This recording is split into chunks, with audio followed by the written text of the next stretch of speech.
নমস্কার, হেসেল রোজগারে আপনাদের স্বাগত। বাচ্চা থেকে বড়রা সবাই কিন্তু আমরা ডিম খেতে খুবই পছন্দ করি। একঘেয়ে ডিমের কারি না করে যদি একটু অন্য স্বাদের করা যায় তাহলে তো কথাই নেই। তাই আজ আমি গন্ধরাজ ডিমের কারি রেসিপিটা আপনাদের সাথে শেয়ার করব। চলুন রান্নাটা দেখে নেওয়া যাক। এখানে আমি 6টা পোলট্রির ডিম নিয়েছি। ডিমগুলোকে সেদ্ধ করবার জন্য জল দিলাম আর জলে সামান্য একটু নুন দিলাম। নুনটা দিলে ডিমটা কিন্তু সহজে ফাটবে না আর খোসা ছাড়াতেও সুবিধা হবে। ডিমগুলো সেদ্ধ করে খোসা ছাড়িয়ে নিয়েছি। ছুরি দিয়ে ডিমটাকে একটু চিড়ে দেব, এতে ডিমের ভিতর মশলাটা ভালো করে ঢুকবে।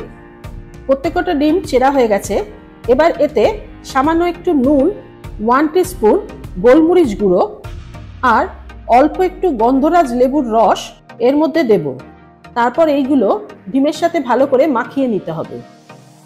এটা মাখার পর 10 থেকে 15 মিনিট ডিমটাকে আলাদা রাখবো।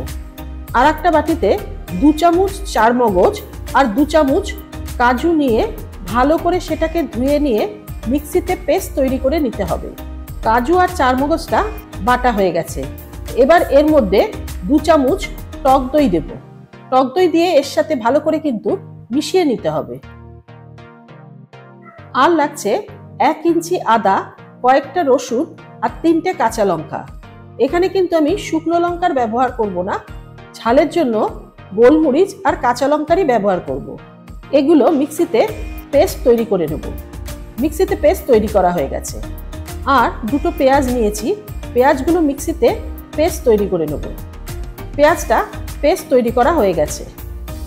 এবার একটা প্যান নিয়ে তাতে সাদা তেল দেব। এই রান্নাটা কিন্তু সাদা তেল দিয়েই তৈরি করতে হবে। তেলটা গরম হলে ডিমগুলো দিয়ে দেব। ডিমগুলোকে হালকা করে ভেজে নিতে হবে। খুব কড়া ভাজলে কিন্তু ভালো লাগবে না। ডিমটা হালকা কালার ধরে গেছে। এবার ডিমগুলোকে তুলে আলাদা রাখবো। এবার ওই প্যানেই আরেকটু সাদা তেল দেব। তেলটা গরম হলে এর মধ্যে দারচিনি আর এলাচ সম্বার দেব। এখানে আমি 2 ইঞ্চি দারচিনি নিয়েছি আর 2টো এলাচ নিয়েছি। সম্বার থেকে গন্ধ বেরোলে এর মধ্যে বেটে রাখা পেঁয়াজটা দিয়ে দেব। পেঁয়াজটা দিয়ে ভালো করে কষাতে হবে। পেঁয়াজটা কিছুক্ষণ কষানোর পর এর মধ্যে আদা, রসুন আর কাঁচা লঙ্কার যে পেস্টটা ছিল সেটা দিয়ে দেব। এটাও পেঁয়াজের সাথে ভালো করে কষাতে হবে। যতক্ষণ না রসুনের কাঁচা গন্ধটা যায় ততক্ষণ কিন্তু কষাতে হবে। এই কষানোর সময় সামান্য একটু নুন আর গোলমরিচ গুঁড়ো দেব। এখানে আমি 2 টিস্পুনের মতন গোলমরিচ নিয়েছি। এই সব দিয়ে পেঁয়াজের সাথে ভালো করে কষাতে হবে। কিছুক্ষণ কষানোর পর এর মধ্যে 1 টিস্পুন জিরা গুঁড়ো দেব। জিরাটাকেও মশলার সাথে ভালো করে কষাবো।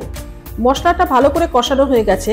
এবার এর মধ্যে কাজু, চারমগজ আর দইয়ের যে মিশ্রণটা তৈরি করেছিলাম সেটা দিয়ে আবার ভালো করে কষাতে হবে। এই বৃষ্টির দিনে গন্ধরাজ ডিমের কারি গরম ভাত দিয়ে খেতে অসম্ভব ভালো লাগে। এগুলো কষাতে কষাতে যখন তেল ছেড়ে আসবে তখন এতে সামান্য জল দেব।